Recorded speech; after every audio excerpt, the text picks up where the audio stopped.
જી સાહેબ શું થયું? એટલે આ સંતરામ રોડ ઉપર સરદારના સ્ટેચ્યુ પાસે આ દુકાનો હતી, સરદાર શોપિંગ સેન્ટર.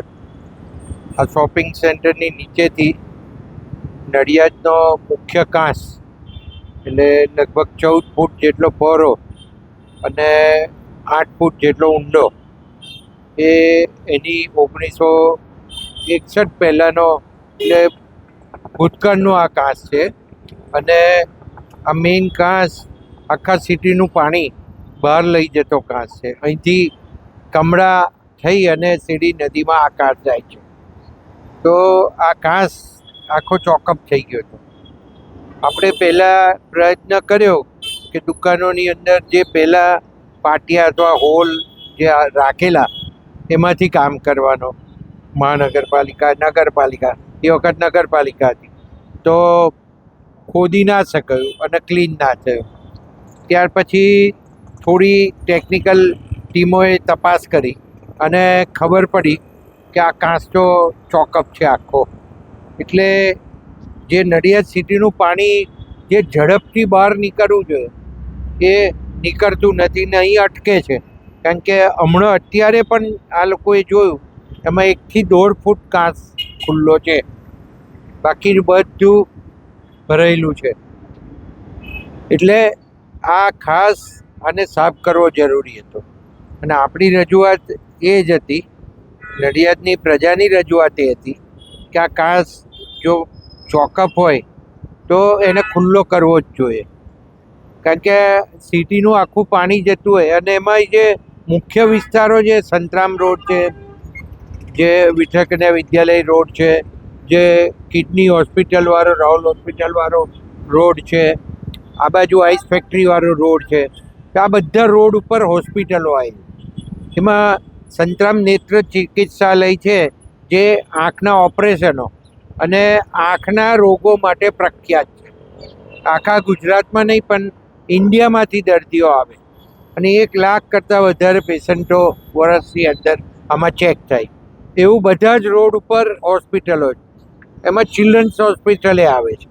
તો આ બધા સિટી સ્કેન સેન્ટર આવે છે, MRI સેન્ટર આવે છે. તો એ 3-4 ફૂટ પાણી રહે અને 8-8 કલાક થાય ઉતરતા. એના કારણે પ્રજાને મુશ્કેલી પડે, દર્દીઓને મુશ્કેલી પડે. અને દર્દીઓને ખાસ તો એનું જે ઇન્ફેક્શન થઈ જાય એના કારણે, પાણી ભરાવા અને કાંઈ ગંદુ પાણી થાય એટલે એના કારણે જે આંખના રોગો અથવા તો નાના છોકરાઓને જે ઇન્ફેક્શનો વધી જાય, એના કારણે થઈને આ બહુ મોટી મુશ્કેલી દૂર કરવા જેવી લાગ્યું. એટલે મ્યુનિસિપાલિટી અને અત્યારે કોર્પોરેશને નિર્ણય કર્યો કે આપણે આ કામગીરી કરવી જોઈએ. અને એના કારણે થઈને આ લોકો જે હાઈકોર્ટમાં ગયા હતા, હાઈકોર્ટમાં જે કંઈ ડિસિઝન આવ્યું હશે, પણ અત્યારે આ દુકાન તૂટી ગઈ છે. તો હવે આ કાંસ ઝડપથી સાફ થાય. કારણ કે આનું લગભગ 68 કરોડ જેવું રૂપિયાનું ટેન્ડર નીકળી ગયું છે. એટલે નગરપાલિકાને જો આ કામ ના શરૂ કરે તો આર્થિક નુકસાન થવાના સંભાવના. એ સિવાય પાણી ભરાઈ રહે એને લીધે જે બજારોવાળાને તકલીફ પડે એ પણ એમને નુકસાન થતું હોય. તો આ બધા આર્થિક નુકસાન તથા જે દર્દીઓને ચેપ લાગે એ ખાસ જરૂરી બાબત છે. અને આ કરવું એટલા માટે જરૂરી છે કે આ પાણી જો ઝડપથી વહી જાય તો નડિયાદ સિટીમાં પાણી ભરાતું ઓછું થાય.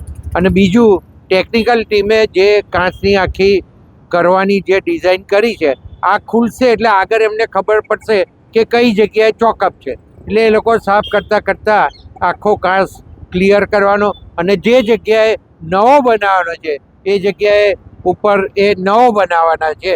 તો આ કામગીરી મેં કહ્યું એમ એ આટલા કરોડ રૂપિયાના ખર્ચે આ કામગીરી છે.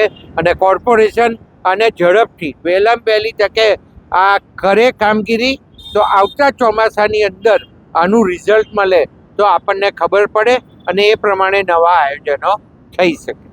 સાહેબ, આગળ જે દુકાનો છે એને તોડવામાં આવશે કે નહીં? એટલે આ તો અત્યારે જે કાંસ ઉપર જે દુકાનો હતી અને જર્જરિત હતી અને 1961 પહેલાંની છે, એટલે એ તો જે એના રિપોર્ટ હશે, જે સરકારી રિપોર્ટ જે આવ્યા હશે એના આધારે આ ડિસિઝનો લીધા છે. એટલે બીજું કંઈ નવું કોઈ આયોજન કે એવું કંઈ છે નહીં, પણ કાંસ જે જગ્યાએ ચોકઅપ હશે અને એની પર દુકાનો હશે તો એમાં ચોક્કસ એ લોકો વિચાર કરશે ભવિષ્યમાં.